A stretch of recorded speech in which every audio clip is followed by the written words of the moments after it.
আসসালামু আলাইকুম। আমন্ত্রণ বাংলা ভিশন সংবাদে আপনাদের সাথে আছে আমি রিজওয়ান এলভি। শুরুতে বিআরবি কেবল সংবাদ শিরোনাম। অক্সফোর্ডের ভ্যাকসিন করোনার বিরুদ্ধে রোগ প্রতিরোধ ক্ষমতা তৈরিতে সক্ষম, মানবদেহের জন্য নিরাপদ, পরীক্ষার ফল প্রকাশ করে জানিয়েছে বিজ্ঞানীরা। অনিয়ম ও দুর্নীতির কারণে স্বাস্থ্য খাতে ইমেজ সংকট চলছে বলেছেন কারিগরি কমিটির সদস্যরা। দায় স্বীকার করে স্বচ্ছতা নিশ্চিতে টাস্কফোর্স গঠনের ঘোষণা সচিবের। করোনা পরীক্ষায় প্রতারণার দায় স্বীকার করেছেন ডাক্তার সাবরিনা ও আরিফ, জানিয়েছে পুলিশ। শাহিদের 2 এনআইডি ব্লক প্রশ্রয়দাতাদের বিচারে তাগিদ। টানা বৃষ্টিতে জলাবদ্ধতার ভোগান্তিতে রাজধানীবাসী, উত্তর ও মধ্যাঞ্চলে পানিবন্দী লাখো মানুষ। বন্যা মোকাবিলায় সবাইকে প্রস্তুত থাকার নির্দেশ প্রধানমন্ত্রীর। দেখছিলেন বিআরবি কেবল সংবাদ শিরোনাম, এবার বিস্তারিত। মহামারী করোনা ভাইরাস রোধে ব্রিটেনের অক্সফোর্ড বিশ্ববিদ্যালয়ে তৈরি ভ্যাকসিনের প্রথম পর্যায়ের পরীক্ষা সফল হয়েছে বলে দাবি করেছেন গবেষকরা। আন্তর্জাতিক মেডিকেল জার্নাল ল্যান্সেটে ভ্যাকসিনটির প্রথম ধাপের ক্লিনিক্যাল ট্রায়ালের ফল প্রকাশ করে গবেষকরা জানান এটি নিরাপদ ও রোগ প্রতিরোধ ক্ষমতা গড়ে তুলতে সক্ষম। তারা জানান প্রথম ধাপের ক্লিনিক্যাল ট্রায়ালে 1077 জনের দেহে অক্সফোর্ডের ভ্যাকসিনটি প্রয়োগ করা হয়েছে। ফলাফলে দেখা গেছে পরীক্ষার 56 দিন পর্যন্ত মানবদেহে শক্তিশালী অ্যান্টিবডি উৎপাদন ও টি সেল রোগ প্রতিরোধ ক্ষমতা গড়ে উঠেছে, যা করোনার বিরুদ্ধে লড়াই করতে সক্ষম। অবশ্য গবেষকরা বলছেন গবেষণায় প্রাপ্ত তথ্য আশা সৃষ্টি করলেও তা পর্যাপ্ত সুরক্ষা দেবে কিনা সে ব্যাপারে এখনই বলা যাবে না। পুরোপুরি নিরাপদ ঘোষণা করার জন্য আরও অনেক পরীক্ষার দরকার রয়েছে বলে মনে করছেন গবেষকরা। যুক্তরাজ্য এরই মধ্যে ভ্যাকসিনটির 10 কোটি ডোজ তৈরির আগাম নির্দেশ দিয়েছে। অক্সফোর্ড বিশ্ববিদ্যালয়ে ওষুধ উৎপাদনকারী অ্যাস্ট্রাজেনেকার পরীক্ষামূলক ভ্যাকসিন প্রথম ভ্যাকসিন হিসেবে চূড়ান্ত ধাপে ট্রায়ালে পৌঁছেছে। যুক্তরাজ্যের আরও 10,000 মানুষের দেহে তা প্রয়োগ করবে অক্সফোর্ড। এছাড়া যুক্তরাষ্ট্রে 30,000, দক্ষিণ আফ্রিকায় 2,000 ও ব্রাজিলে 5,000 স্বেচ্ছাসেবীকে ভ্যাকসিনটি দেওয়া হবে। চূড়ান্ত ধাপের পরীক্ষা সফল হলে চলতি বছরের শেষ নাগাদ এটি পাওয়া যেতে পারে। Are boosted together, it provides potentially years of immunity, meaning people won't need. অক্সফোর্ডে করোনা ভ্যাকসিন পরীক্ষার ফল সম্পর্কে বিস্তারিত জানতে এখন লন্ডন থেকে আমাদের সাথে যোগ দিচ্ছেন imperial college London clinical lecturer doctor Manju Shawkat. Doctor Manju Shawkat, আমরা এরই মধ্যে জেনেছি করোনা ভ্যাকসিনের ক্লিনিক্যাল ট্রায়ালে আপনার প্রতিষ্ঠানও অক্সফোর্ডের পার্টনার ছিল। আজকে প্রকাশিত ফলাফল কতটা আশাব্যঞ্জক আমাদেরকে জানাবেন। ধন্যবাদ এলভিস। অক্সফোর্ড ইউনিভার্সিটির যে ভ্যাকসিনটি প্রোডাকশন হয়েছে, first level human trial phase 1 এর রেজাল্ট আজকে পাবলিশ হয়েছে, যেটি 23শে এপ্রিল এবছরই শুরু হয়েছিল। ফার্স্ট ফেজের যে হিউম্যান ট্রায়ালের যে রেজাল্ট, সেটি থেকে is very promising result I would say, এবং সেটি 2 সপ্তাহের মাথায় যারা ভ্যাকসিন ডেভেলপ করেছে তাদের শরীরে টি সেল প্রোডাকশন হয়েছে, যার কাজটি হচ্ছে যে শরীরে কোনো যদি করোনা ভাইরাস প্রবেশ করে তাহলে সেই টি সেল এটিকে রেকগনাইজ করতে পারবে। আরেকটি জিনিস হচ্ছে যে তৈরি হয়েছে যে অ্যান্টিবডি, যেটি 4 সপ্তাহের মাথায় অ্যান্টিবডি তৈরি হয়েছে।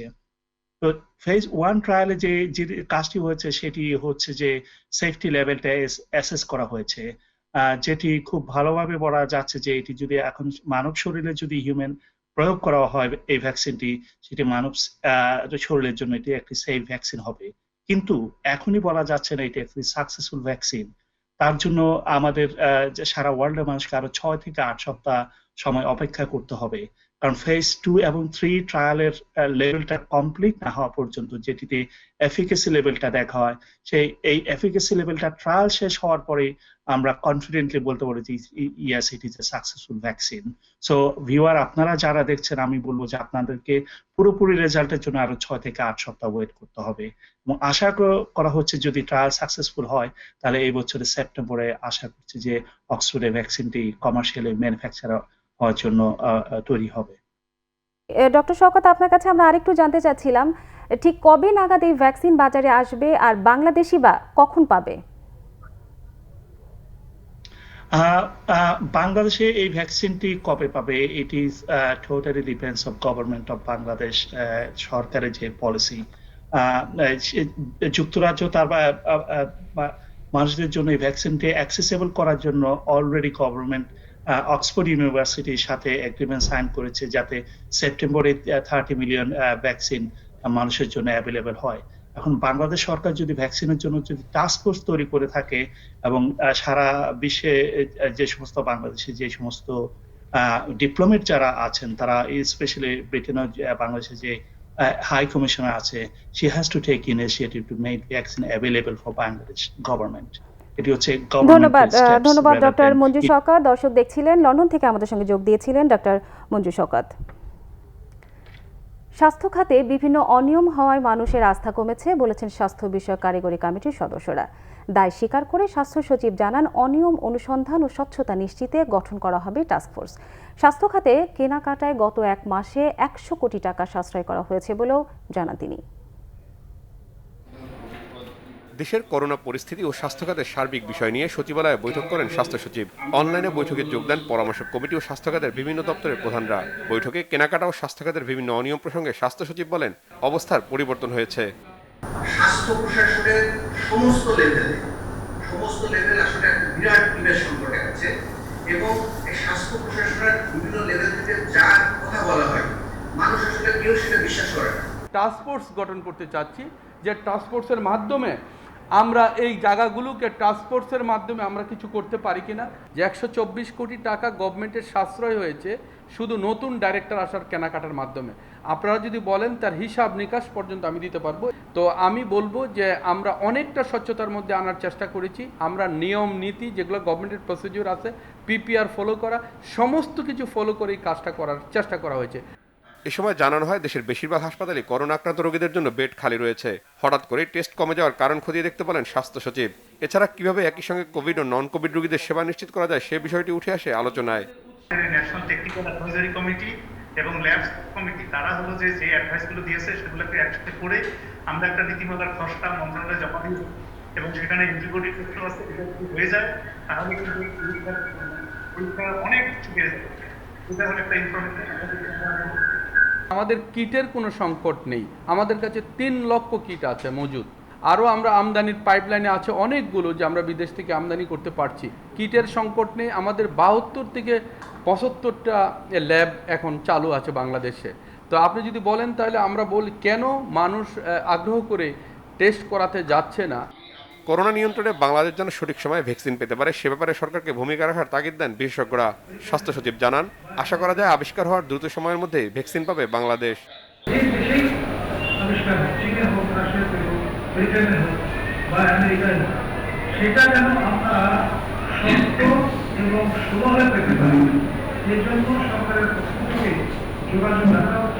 আমরা চেষ্টা করছি যে ভ্যাকসিন যখনই আসবে বাংলাদেশ ডিপ্রাইভড হবে না। আমাদের পার ক্যাপিটা ইনকাম 2000-এর মতো, আমরা কিন্তু এই ক্রাইটেরিয়ার মধ্যেও পড়ি এবং আমরা এর মেম্বারও হয়েছি। এটাও আমাদের একটা আশার, আমরা ফ্রি পাবো। স্বাস্থ্যখাতের সব বিষয়কে সমন্বয় করে একটি গাইডলাইন প্রণয়নের বিভিন্ন দিক নিয়েও আলোচনা হয় বৈঠকে। Rishan Nasrullah, Bangla vision, Dhaka. Corona test নিয়ে প্রতারণা মামলায় দ্রুত সাবরিনা আরিফ দম্পতির বিরুদ্ধে চার্জশিট দেওয়া হবে বলে জানিয়েছে পুলিশ। এদিকে ডাক্তার সাবরিনাকে জামিন না মঞ্জুর করে কারাগারে প্রেরণের নির্দেশ দিয়েছে আদালত। এছাড়া জেকেজির আরেক কর্মকর্তা হুমায়ুন কবিরকে 3 দিনের রিমান্ডে দিয়েছেন আদালত। করোনা টেস্টের ভুয়া রিপোর্ট দেওয়ার অভিযোগে গেল 23 জুন গ্রেপ্তার হন সাবরিনার স্বামী আরিফুল হক চৌধুরী। এরপরেই আলোচনায় আসে ডাক্তার সাবরিনার নাম। ক্ষমতার দাপট আর তদবির করেও নিজেকে রক্ষা করতে পারেননি ডাক্তার সাবরিনা। প্রতারণার মামলায় গ্রেফতার করে তাকে নেওয়া হয় রিমান্ডে। 2 দফা রিমান্ড শেষে সোমবার আবারও আদালতে হাজির করা হয় ডাক্তার সাবরিনাকে। শুনানি শেষে মহানগর হাকিম জামিন আবেদন নাকচ করে কারাগারে পাঠানোর নির্দেশ দেন। আদালত তারপরেও এই বিষয়টা কোনো কিছুই কনসিডার করলেন না, আমলে নিলেন না। উনি জামিনটা নামঞ্জুর করেছেন। গোয়েন্দা তথ্যের বরাত দিয়ে রাষ্ট্রপক্ষের আইনজীবী জানান, মুখোমুখি জিজ্ঞাসাবাদে জালিয়াতির কথা অকপটে স্বীকার করেন সাবরিনা ও তার স্বামী আরিফ।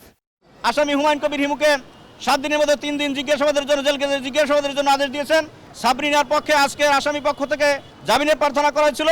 রাষ্ট্রপক্ষের বক্তব্য শুনে আদালত সন্তোষজনক মনে হয় এই আসামির জামিনের প্রার্থনা নামঞ্জুর করে জেল হাজতে প্রেরণের জন্য নির্দেশ দিয়েছেন।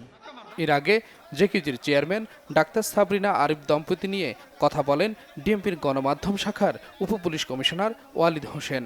জানান, সাবরিনার কাছ থেকে অনেক গুরুত্বপূর্ণ তথ্য পাওয়া গেছে। তার স্বামীর সঙ্গেও বিভিন্ন সময়ে মুখোমুখি করা হয়েছে। যতটুকু তথ্য প্রমাণ পেয়েছি তার বিরুদ্ধে যে চার্জশিট আমরা দিব, আশা করি তাতে তার পর্যাপ্ত সাজার ব্যবস্থা হবে। এই জেকেজির মাধ্যমে যে অনিয়মের ঘটনাটি ঘটেছে, এটার দায় তিনি কোনোভাবে এড়াতে পারেন না। সাবরিনা এবং আরিফকে মুখোমুখি করা হয়েছে, তাদের পারস্পরিক স্বার্থে এই অনিয়মগুলো সংগঠিত করেছে। শাহেদ, সাবরিনা, আরিফকে গ্রেফতার করা হলেও তাদের সহায়তাকারীদের ব্যাপারে এখনো কোনো পদক্ষেপ দৃশ্যমান হয়নি। এসএম ফয়েজ, বাংলাভিশন, ঢাকা। রিজেন্ট হাসপাতালের চেয়ারম্যান মোহাম্মদ শাহেদের জাতীয় পরিচয়পত্র স্থগিত করা হয়েছে বলে জানিয়েছেন নির্বাচন কমিশন সচিব মোহাম্মদ আলমগীর। নিজের নাম সংশোধন করে শাহেদ করিম থেকে মোহাম্মদ শাহেদ করার তার এনআইডি স্থগিত করা হয়। সোমবার বিকেলে ৬৬তম কমিশন বৈঠক শেষে সাংবাদিকদের তিনি কথা বলেন। সচিব জানান, শাহেদের নাম পরিবর্তন জালিয়াতির সাথে ইসির কারা জড়িত খুঁজে বের করতে তদন্ত চলছে।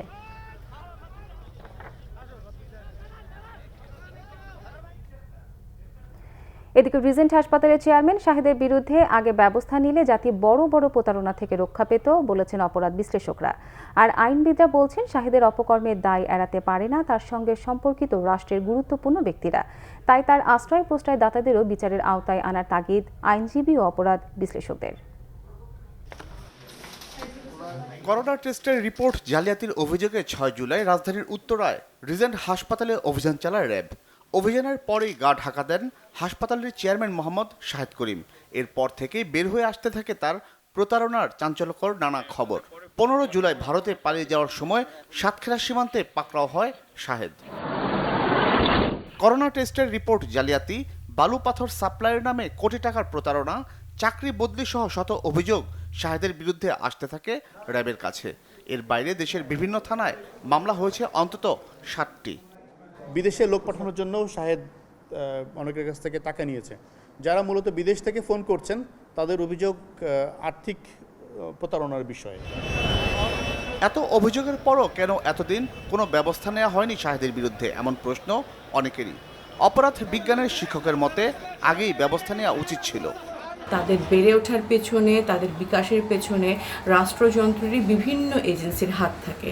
সুতরাং যারা আসলে আমি বলবো যে শাহেদের এই ধরনের কুকর্মের সাথে জড়িত, সেটা যদি স্বাস্থ্য মন্ত্রণালয় হয়, সেটা যদি স্বাস্থ্য অধিদপ্তরে হয়, তাদের আসলে অবশ্যই খুঁজে বের করা দরকার। বিশেষ কিছু লোককে হাত করে অবৈধ প্রভাবের জোরে এতদিন শাহেদ অবাধে কুকর্ম চালিয়ে গেছেন বলে মনে করেন এই আইনজীবী। আমি মনে করি এই বিষয়ে সংশ্লিষ্ট থানা কর্তৃপক্ষের চরম গাফিলতি রয়েছে এবং সেখানে যেই সমস্ত থানার অফিসাররা তাকে আশ্রয় প্রশ্রয় দিয়েছে, অভিযোগকারীদের অভিযোগ গ্রহণ না করে হয়রানি করেছে, এই বিষয়টা একটা জোরালো তদন্ত হওয়া প্রয়োজন। শাহেদের সঙ্গে তার আশ্রয়দাতাদেরও শাস্তি নিশ্চিতের পরামর্শ তাদের। শাহেদের সহ অপরাধী হিসাবে প্রত্যেকটি মামলায় তাদের থাকা উচিত। যখনই এই অন্তরালের অপরাধীরা সামনে আসবে, তখন আরেকটা শাহেদ আমাদের দেশে তৈরি হতে পারবে না। যারা আসলে এখন বলছে যে শাহেদের সাথে তারা ছিল না, নেহায়েতি ছবি তোলা হয়েছে, শাহেদকে কেউ চিনত না, এই ধরনের আসলে দায় মুক্তির কোনো জায়গা এখন নেই। আইনের কোনো ফাঁক বা দুর্বলতা যেন শাহেদ বেরিয়ে যেতে না পারে, সেদিকে নজর দিতে আইন প্রয়োগকারী সংস্থার প্রতি আহ্বান জানান তারা। জিয়া খান, বাংলাভিশন, ঢাকা। দেশে করোনায় আরও ৫০ জনের মৃত্যু হয়েছে। মৃত্যুর হার ১.২৯। এ নিয়ে কোভিড-১৯-এ প্রাণ হারালেন ২৬৬৮ জন। আরও ২৯২৮ জনের করোনা শনাক্ত হয়েছে। এ নিয়ে আক্রান্তের সংখ্যা দাঁড়ালো ২,০৭,৪৫৩ জনে। শনাক্তের হার ২১.৯১। স্বাস্থ্য অধিদপ্তরের নিয়মিত বুলেটিনে এসব তথ্য জানানো হয়েছে। ২৪ ঘন্টায় মৃত্যুবরণ করেছেন ৫০ জন। এ পর্যন্ত ২,৬৬৮ জন। শনাক্ত বিবেচনায় মৃত্যুর হার ১.২৯%। ২৪ ঘন্টায় যারা মৃত্যুবরণ করেছেন তাদের মধ্যে পুরুষ ৩৫ জন এবং নারী ১৫ জন। ২৪ ঘন্টায় যা নমুনা পরীক্ষা হয়েছে তাতে শনাক্ত হয়েছে ২,৯২৮ জন এবং এ পর্যন্ত শনাক্ত 2,07,453 জন। স্বাস্থ্য অধিদপ্তরের ভ্রাম্যমাণ আদালতের অভিযানে রাজধানীর উত্তরায় 2 হাসপাতালকে সিলগালা ও 2 হাসপাতালকে 10 লাখ টাকা জরিমানা করা হয়েছে। সোমবার দুপুরের পর স্বাস্থ্য অধিদপ্তরের কর্মকর্তারা এই অভিযান চালান। এ সময় ভ্রাম্যমাণ আদালতের অভিযানে জানানো হয়, উত্তরার আল আশরাফ হাসপাতালে কার্যক্রম অনুমোদন ছাড়াই চলছিল। সেখানে পাওয়া যায় মেয়াদ উত্তীর্ণ ঔষধ। সাধারণ বেডের মতো স্রেফ অক্সিজেন সাপোর্টে চলছিল আল আশরাফ হাসপাতালের আইসিইউ বিভাগ। অভিযান চলে লেকভিউ স্পেশালাইজড হাসপাতালেও। সেখানে ফার্মেসি নিবন্ধন ছিল না, তাই সিলগালা করে দেয় নির্বাহী ম্যাজিস্ট্রেট। পরে অভিযান চালানো হয় উত্তরার শিনশিন জাপান হাসপাতালেও।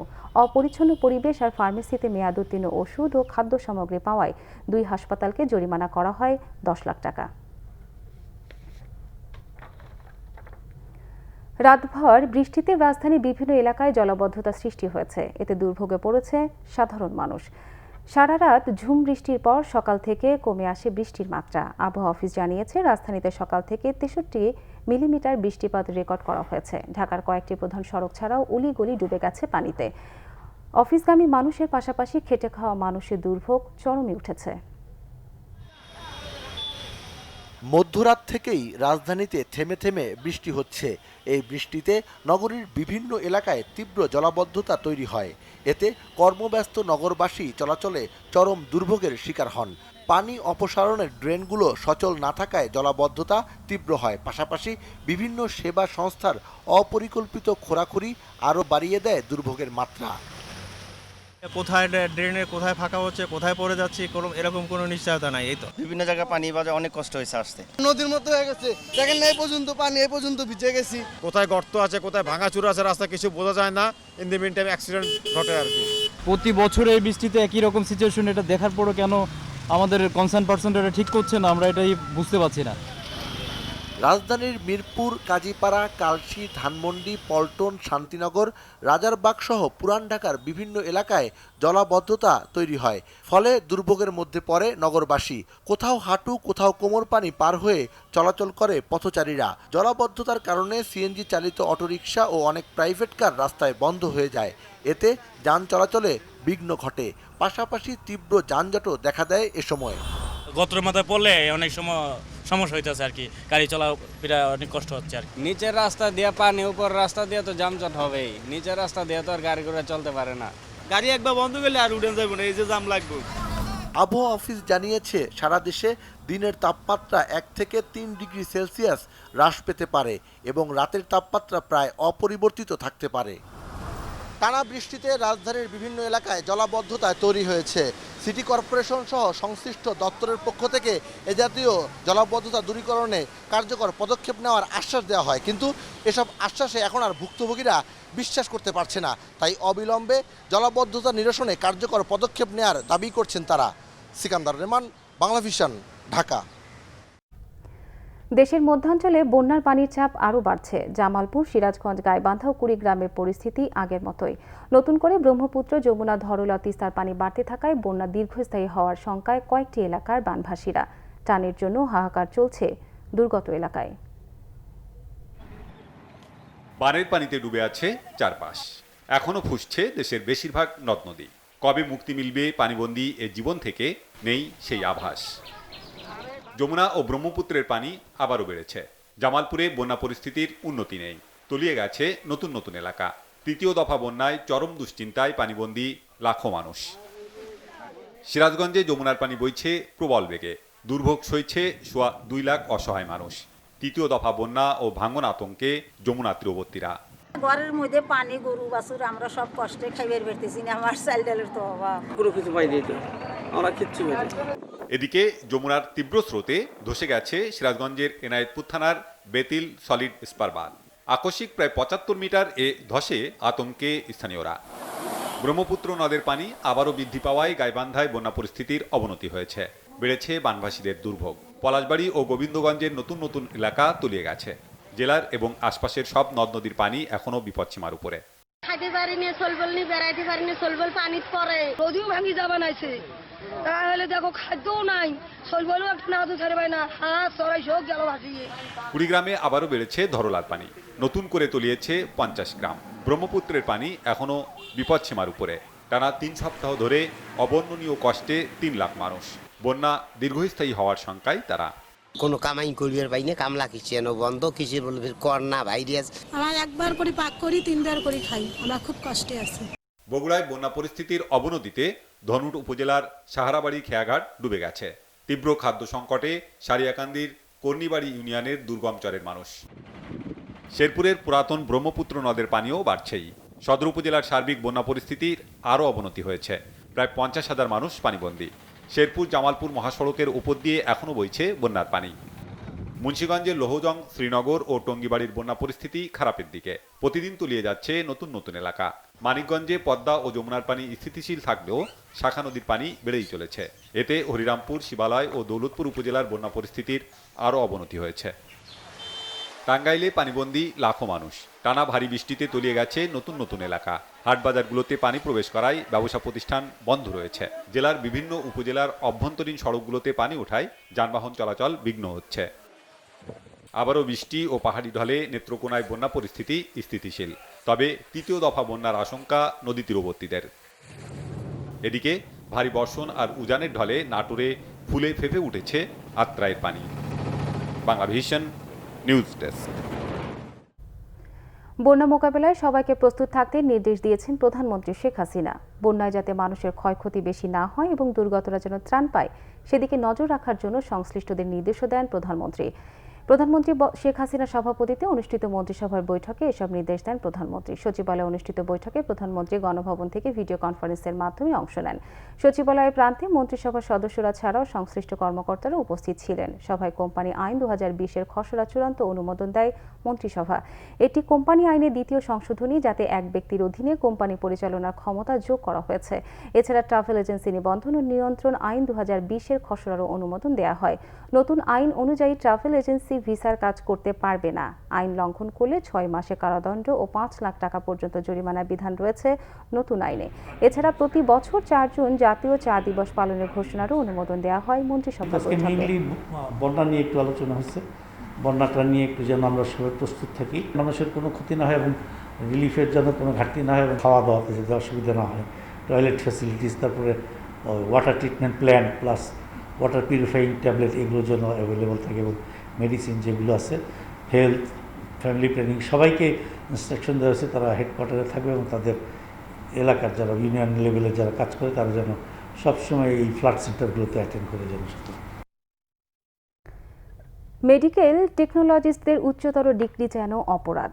একই পেশায় অধিকতর দক্ষ হওয়া সত্ত্বেও পাচ্ছেন না সরকারি নিয়োগ। শুধু দোহাই নিয়োগ বিধির। করোনার নমুনা সংগ্রহ থেকে যাবতীয় পরীক্ষাকারী মেডিকেল টেকনোলজিস্ট পদে ডিপ্লোমা সনদধারীরা আবেদন করতে পারলেও পারছেন না বিএসসি ডিগ্রিধারীরা। নেই উচ্চতর কোনো পদও, অথচ করোনার শুরু থেকেই স্বাস্থ্য অধিদপ্তরের হয়ে দিনরাত কাজ করছেন তারা। গ্রাজুয়েট মেডিকেল টেকনোলজিস্ট মাইনুল ইসলাম করোনার যুদ্ধে স্বাস্থ্যকর্মীদের মধ্যে প্রথম সারির যোদ্ধা। কারণ রোগীর কাছ থেকে নমুনা সংগ্রহ থেকে শুরু করে পিসিআর টেস্টের কাজ করতে হয় তাদের। দেশে করোনা শনাক্তের আগ থেকেই অর্থাৎ মার্চের শুরু থেকে চুক্তিভিত্তিক নিয়োগে কাজ আরম্ভ করেন মাইনুল। করোনা নিয়ে কাজ করেন জানার পর মিরপুরের বাসায় ফিরতে দেননি বাড়িওয়ালা। আবার এক পর্যায়ে আক্রান্ত হন নিজেই। সুস্থ হয়ে আবারও কাজে মনোযোগ, কিন্তু তার ভবিষ্যৎ কোথায়?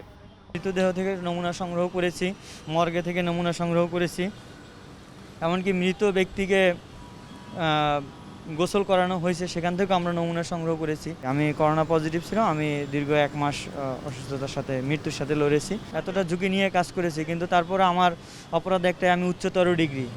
মাইনুলের মতো বিএসসি ডিগ্রিধারী শিমুল, সাদিয়া, শারমিনরাও দু চোখে দেখছেন অন্ধকার।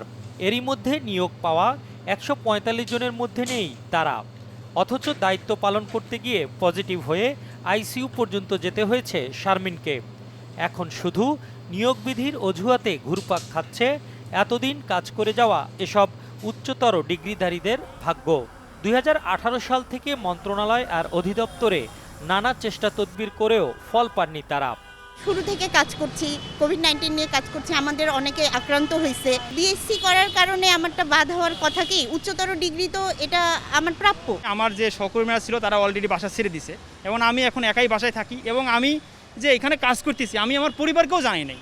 আমার পরিবার এই পরে জানছে যখন আমি বঞ্চিত হয়েছি। বরাবরই নিয়োগ বিধির একটা অজুহাত দেখানো হয়। আমার কথা হচ্ছে নিয়োগ বিধি সরকার তৈরি করেছে, আমাকে বিএসসিও পাশ করাইছে সরকার দক্ষ জনবল তৈরি করার উদ্দেশ্যে। তাহলে সরকারই তো আমাকে নির্ধারণ করবে যে আমাকে কোথায় দেওয়া যাবে। প্রধানমন্ত্রীর কাছে আবেদন, আমাদের উচ্চতর ডিগ্রি থাকাটা কি এতই অপরাধ?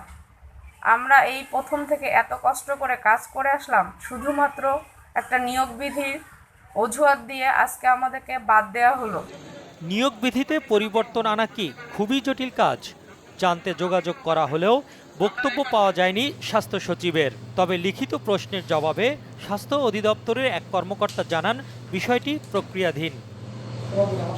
করোনার চরম সংকটে পরিস্থিতি সামাল দিতে কাজ করাদের সহ বেকার প্রায় ৬,০০০ গ্রাজুয়েট টেকনোলজিস্টদের নিয়োগের দাবি সংশ্লিষ্টদের। মিজানুর রহমান সবুজ, বাংলা ভিশন, ঢাকা। বিদেশে উচ্চশিক্ষার সুযোগ পেয়েও মহামারী করোনার কারণে যেতে পারছে না হাজারো শিক্ষার্থী। গ্রীষ্মকালীন দূরে থাক শীতকালীন সেশনে পড়তে পাড়া নিয়ে দুশ্চিন্তায় আটকে পড়া শিক্ষার্থীরা। ভিসার জটিলতা ও সংশ্লিষ্ট দেশের নিষেধাজ্ঞায় সৃষ্টি হয়েছে অনিশ্চয়তা। ইউরোপ সহ অন্যান্য দেশ সহসায় বিধিনিষেধ তুলে না দিলে সেশন জট সহ শিক্ষা কার্যক্রম ব্যাহত হবার শঙ্কা করছে foreign admission and career development consultant association. সুন্দর ভবিষ্যৎ গড়ার আশায় বাংলাদেশ থেকে প্রতি বছর বিদেশে পড়তে যান গড়ে প্রায় ৬০,০০০ শিক্ষার্থী, যার বেশিরভাগের পছন্দ কানাডা, যুক্তরাষ্ট্র, অস্ট্রেলিয়া, যুক্তরাজ্য, জাপান সহ পূর্ব ইউরোপের বিভিন্ন দেশ। টিউশন ফি কম এবং ভিসা পাওয়া সহজ হওয়ায় চীন, মালয়েশিয়া এমনকি ভারতেও পড়তে যান অনেকে। বিদেশের মাটিতে উচ্চশিক্ষার আশায় এবারও প্রস্তুতি নিয়েছেন হাজারো শিক্ষার্থী, কিন্তু করোনার ভয়াবহতায় আটকে যায় বিদেশি ক্যাম্পাসে পড়ার স্বপ্ন।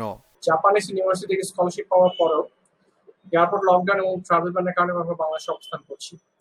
এদিকে আমার ভার্সিটি ক্লাস শুরু হয়ে গেছে। দুশ্চিন্তা তো অবশ্যই কাজ করছে, কারণ এতগুলো দিন আমার সেখানে সেশন শুরুর কথা মার্চ মাস, এখন তো এমনি দেরি হয়ে গেছে। ইতিমধ্যে ইউনিভার্সিটি থেকে হোল্ড করা হয়েছে, তো আশা করছি সেপ্টেম্বরের মধ্যে সব রিকভারি করব আমরা, করার পরে আবার হয়তো বা চলে যেতে পারবো। ছেলেমেয়ের উজ্জ্বল ভবিষ্যৎ করোনার কালো মেঘে ঢাকতে দেখে উদ্বিগ্ন অভিভাবকরাও। যাবতীয় প্রস্তুতি সম্পন্ন করেছি, পুলিশ ভেরিফিকেশন, অর্থ যোগান এবং আদার্স সব কিছু, ছেলের জন্য যা কিছু করণীয় সব প্রস্তুতি নিয়ে আমরা বসে আছি। তো আকস্মিকভাবে জানতে পারলাম সেপ্টেম্বর সেশনে হচ্ছে না, 1 মাস তারা পিছিয়ে দিচ্ছে। অগাস্ট সেপ্টেম্বরে সেমিস্টার শুরু হলেও ভর্তির প্রক্রিয়া শুরু হয় মার্চের আগেই, কিন্তু দূতাবাস বন্ধ থাকায় ভিসা প্রক্রিয়া শেষ করে যথাসময়ে শিক্ষার্থী পাঠানোর আশা দিতে পারছে না পরামর্শক প্রতিষ্ঠানগুলো। চায়নাতে আমাদের অলমোস্ট 150+ স্টুডেন্ট ছিল, যাদের হচ্ছে অলরেডি ওইখান থেকে অ্যাপ্রুভাল চলে এসেছিল, but very unfortunately corona start হওয়ার কারণে তারা যেতে পারেনি। ইউনিভার্সিটি তো চায় যে ইন্টারন্যাশনাল স্টুডেন্ট আসুক, কিন্তু আলটিমেটলি যতক্ষণ পর্যন্ত গভর্নমেন্ট ওই ওপেনগুলো না করে, ডোরগুলো ওপেন না করে, ততক্ষণ পর্যন্ত কিন্তু একটু ডিফিকাল্ট। উচ্চশিক্ষার পরামর্শক প্রতিষ্ঠানগুলোর সংগঠন ফ্যাক্ট ক্যাবের সভাপতি জানিয়েছেন, করোনার প্রভাবে বিদেশে পড়তে যাওয়া শিক্ষার্থীর সংখ্যা ৮০,০০০ থেকে ২,০০০-এ নেমেছে, যা দীর্ঘমেয়াদে জটিলতা তৈরি করবে এমন শঙ্কা তার। বাট কোভিড-19-এর কারণে সারা বিশ্বে যে সমস্যা আমরাও সেটা ফেস করছি। আমাদের স্টুডেন্টরা যারা ইতিমধ্যে আবেদন করেছিল এবং তারা এই কোভিডের কারণে ভিসা প্রসেসিং হচ্ছে না, ইউনিভার্সিটির অ্যাডমিশন অনেকে কমপ্লিট করতে পারছে না, বা যারা করেছে তারাও ওয়েট করছে, যে কারণে সেশন জট সৃষ্টি হওয়ার একটা সম্ভাবনা আছে। বিভিন্ন দেশের ভ্রমণ নিষেধাজ্ঞা দীর্ঘায়িত হলে পড়াশোনায় বিরতির পাশাপাশি খরচ বৃদ্ধির শঙ্কায় শিক্ষার্থীরা। জিয়াউল হক সবুজ, বাংলা ভিশন, ঢাকা।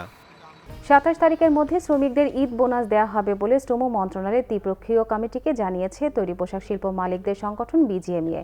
এছাড়া জুলাই মাসের অর্ধেক বেতন দেওয়া হবে ৩০ তারিখের মধ্যে। দুপুরে রাজধানীর শ্রম ভবনে এক বৈঠক শেষে এসব সিদ্ধান্তের কথা জানান শ্রম ও কর্মসংস্থান প্রতিমন্ত্রী মুনুজান সুফিয়ান। তিনি আরও জানান, মজুরি বোর্ডের আওতায় থাকা অন্য খাতগুলোর বেতন বোনাস হবে ২৪ জুলাইয়ের মধ্যে। আসন্ন কোরবানির ঈদকে সামনে রেখে শ্রমিকদের বেতন ও বোনাস পরিশোধ নিয়ে শ্রম মন্ত্রণালয়, মালিক ও শ্রমিক প্রতিনিধিরা ত্রিপক্ষীয় বৈঠক বসেন।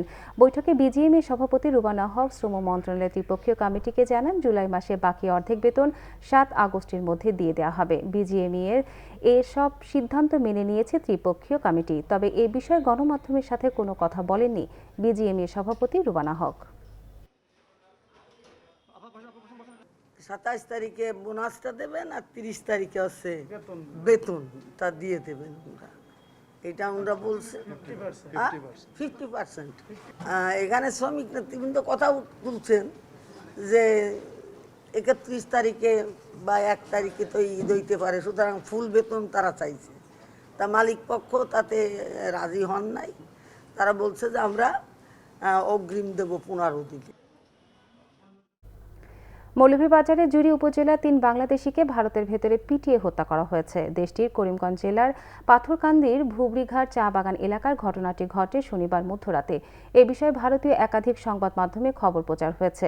জুড়ি থানার ওসি জাহাঙ্গীর আলম জানান, ভারতীয় গণমাধ্যমে সংবাদ প্রচারের পর পরিচয় জানতে নিহত 3 জনের ছবি সীমান্তবর্তী এলাকার গ্রামগুলোতে পাঠানো হয়েছে এবং বিষয়টি তদন্ত করা হচ্ছে। ভারতীয় পুলিশ বলছে, সীমান্ত অতিক্রম করে গরু চুরি করতে গিয়ে গ্রামবাসীর গণপিটুনিতে মারা যায় 3 বাংলাদেশি। মৃতদেহগুলো উদ্ধার করে করিমগঞ্জ জেলা হাসপাতালে মর্গে রাখা হয়েছে। গত 1 জুন একইভাবে পাথরকান্দি থানার বৈঠাখাল বাগানে গরু চুরির অভিযোগে গণপিটুনিতে এক বাংলাদেশির মৃত্যু হয়। 3 জুন লাশটি ফেরত দেওয়া হয়।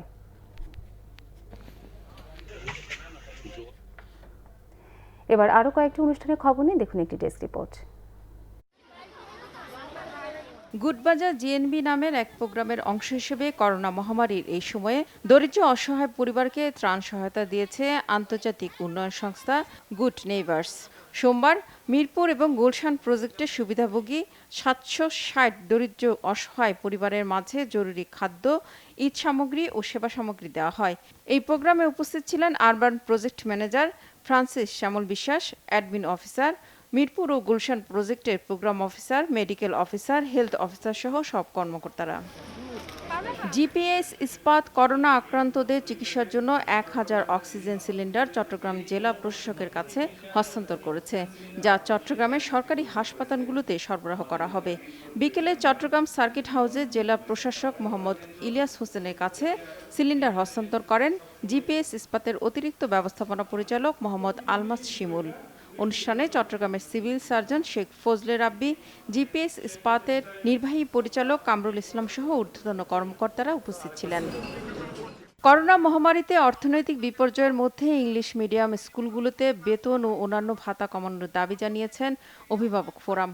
উত্তরা সাউথ ব্রিজ স্কুলের অভিভাবকরা এক মানববন্ধন কর্মসূচিতে অংশ নিয়ে স্কুল কর্তৃপক্ষের কাছে বর্তমান কঠিন পরিস্থিতি বিবেচনায় নিয়ে বেতন 50% কমানোর দাবি জানিয়েছেন। অভিভাবক ফোরামের পক্ষ থেকে বলা হয়েছে, করোনার কারণে অনেকে চাকরি হারিয়েছেন বা আর্থিকভাবে ক্ষতিগ্রস্ত হয়েছেন। তাদের অনেকের পক্ষেই এখন সন্তানদের বেতন দেওয়ার সামর্থ্য নেই। স্কুল কর্তৃপক্ষ বিষয়টি বিবেচনায় এনে শিক্ষার্থীদের প্রমোশনে যেন বাধা না দেয় এবং আগামী বছর বেতন বৃদ্ধি না করেন সেই আহ্বান জানান অভিভাবক forum. Bangla vision news desk. এ পর্যায়ে শুরুতেই আন্তর্জাতিক সংবাদ।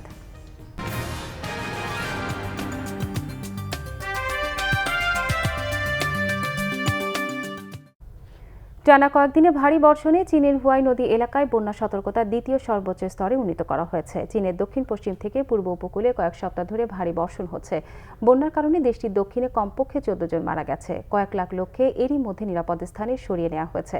কয়েক হাজার সেনা সদস্য এ ব্যাপারে কাজ করছে। কর্তৃপক্ষ জানিয়েছে, ইয়াংজি নদী, হুয়াই নদী এবং তাইজ হ্রদে একই সাথে বন্যা হচ্ছে। 1100 কিলোমিটার হুয়াই নদী হেনান, আনহুই এবং জিয়াংশু প্রদেশ এবং হুয়াং, জিনিয়াং ও হুয়ানান সহ বেশ কয়েকটি বড় শহরগুলোর মধ্যে দিয়ে যায়।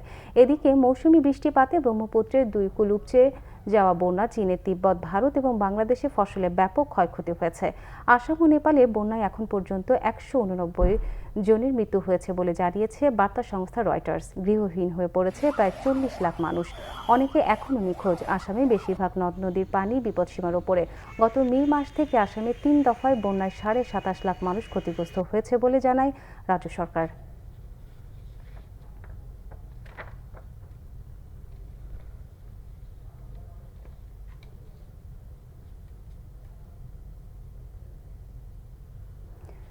বিশ্বজুড়ে গেল একদিনে 2,20,000 করোনা রোগী শনাক্ত হয়েছে। এই নিয়ে মোট আক্রান্ত 1,47,45,000 ছাড়িয়েছে। মোট মৃত্যু 6,10,007 শতাধিক। আক্রান্ত মৃতের তালিকায় শীর্ষে থাকা যুক্তরাষ্ট্রে গেল কয়েক ঘন্টায় মারা গেছে 200-রও বেশি। এ নিয়ে মোট মৃত্যু 1,43,500 শতাধিক। আক্রান্ত 39,23,000-এর বেশি। দ্বিতীয় অবস্থানে থাকা ব্রাজিলের মৃতের সংখ্যা বেড়ে 79,500 ছাড়িয়েছে। আক্রান্ত 21 লাখের কাছাকাছি। যুক্তরাজ্যে মারা গেছেন 45,300। এদিকে আক্রান্তের আক্রান্তের তালিকায় তৃতীয় অবস্থানে থাকা ভারতে সোমবার গেল কয়েক ঘন্টায় মৃত্যু হয়েছে 600-র কাছাকাছি। মোট মৃত্যু 28,000 ছাড়িয়েছে। রোববার একদিনে রেকর্ড 40,200 শতাধিক সহ মোট আক্রান্ত 11,53,000-এর বেশি। পাকিস্তানে মৃতের সংখ্যা 6,000 ছাড়িয়েছে, আক্রান্ত 2,65,000-এর বেশি।